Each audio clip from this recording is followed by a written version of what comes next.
何番目だと思いますか？なんと韓国よりも低い50番台ですよ。 이는 지난 2019년 5월 일본의 정치인 야마모토 타로의 거리 연설에서 나온 어느 일본 청년의 질문입니다. 일본 사회를 들여다보면 볼수록 자주 엿볼 수 있는 인식이 바로 한국과 비교해 자신의 지위를 정의하는 것. 이런 사고방식은 물론 이웃국가라는 지리적 특성에 기인한 사회적, 역사적 관계 때문인 것이 가장 클 겁니다. 다만 이를 감안해도 일본 사회의 집착에 가까운 비교는 정도를 넘어서는 측면이 있다는 생각입니다. 일본은 최순실 사태 당시 거의 매일같이 엄청난 보도량을 쏟아냈습니다. 물론 이는 중요 이슈로 세계적인 관심사였지만 국회의 탄핵 투표 상황까지 생중계한 것은 일본이 유일합니다.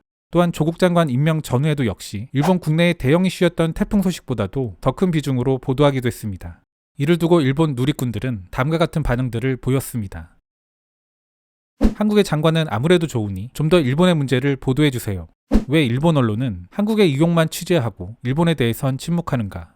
마이니치 신문의 본사는 서울에 있어 태풍과는 관계가 없나? 혐한 서적 코너가 따로 있고 혐한 서적이 베스트셀러가 되는 것도 결국 이러한 과도한 부정적 관심의 결과물이 아닐까 싶습니다. 이는 언론의 기사 제목에도 그대로 드러나는데요. 내용과 관계없이 한국보다 못하다, 뭐 이런 식의 장명은 많은 사람들의 관심을 얻습니다. 오늘 소개드릴 기사도 마찬가지. 기사의 제목은 왜 일본은 한국보다 가난해졌는가? 사실 기사 내용은 우리의 비중이 높긴 하지만 꼭 우리만을 지목한 내용은 아닙니다. 미국, 한국, 싱가포르, 대만 등을 비교해가며 일본의 경제적 하락에 대한 문제의식을 드러내는 기사입니다. 그럼에도 불구하고 우리를 콕 집어 장명한 기사.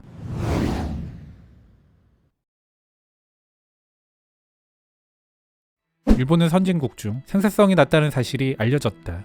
생산성이 낮다는 것은 실질 소득이 낮다는 것, 즉 가난하다는 의미다. 세계에서 널리 사용되고 있는 풍요의 지표는 1인당 구매력 평가 GDP다. 일본은 이 풍요의 지표에서 한국보다 가난했다. 먼저 팩트를 확인하고 왜 이렇게 됐는지를 생각해보자. 일본이 뒤처진 이유에 대해 많은 사람들은 다음과 같이 주장한다. 선진국 지위에 도달한 이후 일본은 더 이상 추격자양 성장을 할 수 없게 된 것이다. 따라서 미래 성장을 담보하기 위해서는 이제 독자성과 창의성이라는 담론을 펼쳐야 한다. 그러나 이 시시한 창의성만을 고집하는 사이 일본은 그 풍요로움에서 미국을 따라잡기는커녕 싱가포르, 홍콩, 대만, 한국에 속속 따라잡혔다. 명목 GDP의 경우 2020년 기준 일본이 우리보다 높습니다. 그러나 실질적인 생활 수준을 반영한다고 볼 수 있는 구매력 기준 GDP, 즉 PPP의 경우 2018년에 한일 간 역전이 일어났습니다. 그 차이는 갈수록 벌어질 것으로 예측되는데요. 영국의 경제정보평가기관이 발행한 보고서에 따르면 PPP뿐 아니라 명목 GDP도 2020년대에 추월할 것으로 예상됩니다. 다음은 IMF가 추정한 주요국의 1인당 구매력 평가 GDP의 추이를 나타낸 것이다. 최상단에 위치한 선이 싱가포르고 다음이 미국, 홍콩의 경우 미국과 거의 같은 선상에 있다.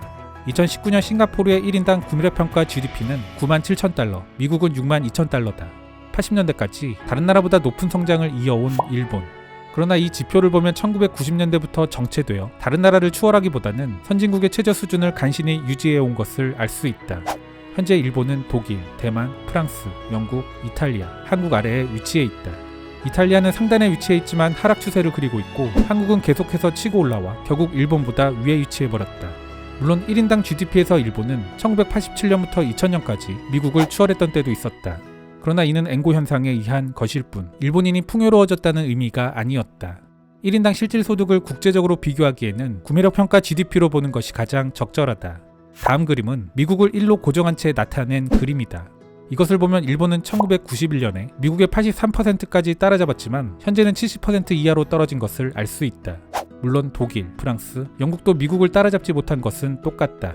다만 그들은 더 높은 수준에서 고군분투하고 있다. 한편 아시아 국가는 싱가포르, 홍콩, 대만, 한국 등이 계속해서 상승에 성공하고 있다. 중국과 인도 역시 비록 낮은 수준이긴 하지만 빠르게 상승 중이다. 이 가운데 일본만이 정체하고 있는 것. 이 결과는 구매력 평가에 의한 것으로 명목 GDP를 기준으로 봐야 한다 반론하는 사람도 있을 것이다. 이를 기준으로 보면 1987년부터 2000년까지 98년을 제외하고 미국보다 높았고 2010년부터 12년까지 미국의 90%를 넘는 수준이었다. 한국과 비교하면 2019년에도 26%나 높다. 그러나 명목 GDP는 본질적으로 환율에 기초하기에 국민들의 실질적 생활 수준을 반영하지 못한다. 국제적으로 자유롭게 수출입되는 상품의 가격은 달러 기준으로 세계 어디서나 비슷한 수준이다. 그러나 수출입에 제한이 있는 재화와 서비스의 가격은 나라마다 다르다. 우리는 일상생활에서 자유롭게 수출입되는 제품만 사용하는 것이 아니라 로컬 제품과 서비스도 이용하며 생활한다. 투자의 가격이 높으면 환율로 측정한 달러의 소득이 아무리 높아도 실제 생활 수준은 낮아지고 마는 것이다. 나는 일본이 뒤처지는 이유를 선진국 진입 후 필수적으로 갖춰야 했던 창의성이 부족했기 때문이라는 주장에 동의할 수 없다. 적지 않은 사람들이 이러한 주장들을 지지하는 것 같지만 이는 전혀 잘못된 접근 방식이다. 팩트로 접근해보자. 일본은 미국을 추월한 적이 없고 90년대 이후 그 차이는 벌어질 뿐이었다. 일본이 정체의 늪에 빠진 사이 다른 아시아 국가들은 추격형 성장을 추진해왔다. 그 결과 싱가포르는 미국을 추월했고 홍콩은 미국을 따라잡았으며 대만과 한국은 일본을 추월한다. 결국 일본에 당장 필요한 담론은 다른 나라의 우수한 것을 배워나가야 한다는 것이다. 우버가 없고 아몰레드를 만들지 못하며 저렴하게 전자결제를 할 수 있는 시스템이 보급되지 않은 것. 이는 일본의 창의성이 없어서가 아니다. 농업, 교통, 전력, 금융, 건설, 도소매, 식품산업 등의 분야에서 생산성이 낮은 것 역시 마찬가지다.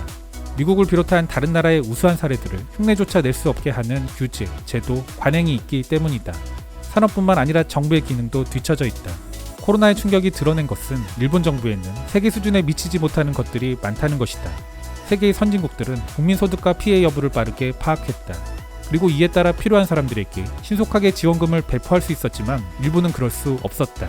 세계는 감염자를 스마트폰의 위치 정보 등을 통해 파악하고 있는데 일본은 전화로 감염 여부를 추적하려 했었다. 결국 인력 부족과 개인정보 보호의 벽에 막혀 그것마저도 할 수 없게 되었다. 일본은 세계 제1의 의료 공급 체계를 유지하고 있는 것으로 알려져 있었다. 그러나 서양의 10분의 1도 되지 않는 감염자 숫자에서 의료 붕괴 위기를 겪어야 했다. 백신을 만들지 못하고 그 접종 체계에서도 세계에 뒤처지고 있다. 어렵게 구한 백신. 다른 나라들에서는 한 병에 6회를 접종할 수 있는 반면 일본에서는 5회만 접종할 수 있다. 후생 노동성은 언론을 통해 6회 접종할 수 있는 주사기를 두고 특수주사기라 설명하지만 실상 일본의 5회 접종 주사기가 특수한 것이 현실이다. 이미 6회 접종 주사기가 세계 표준인 상황. 일본은 세계 표준을 따라잡지 못하고 있다. 후생 노동성은 이러한 지연을 인정하지 않는 말잔치로 국민들을 호도하고 있는 것이다. 일본은 뒤처지고 있는 것을 솔직하게 인정해야 한다. 세상을 풍요롭고 즐겁게 만들기 위해 무엇이 세상을 풍요롭고 즐겁게 만드는지를 배워야 한다. 그리고 그것을 모방하고 열정적으로 통합하며 새로운 시도를 하는 사람들을 방해하지 말아야 한다. 그 이후 일본의 독자성과 창의성을 생각해도 늦지 않다.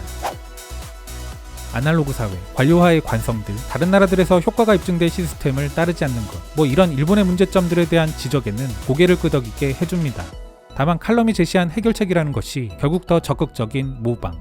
글쎄요, 개인적으로는 고개를 갸우뚱하며 다시 곱씹어보게 되는 부분입니다. 이에 대해 구독자, 시청자분들은 어떻게 생각하시는지 궁금합니다. 댓글로 많은 의견 달아주시면 좋겠습니다.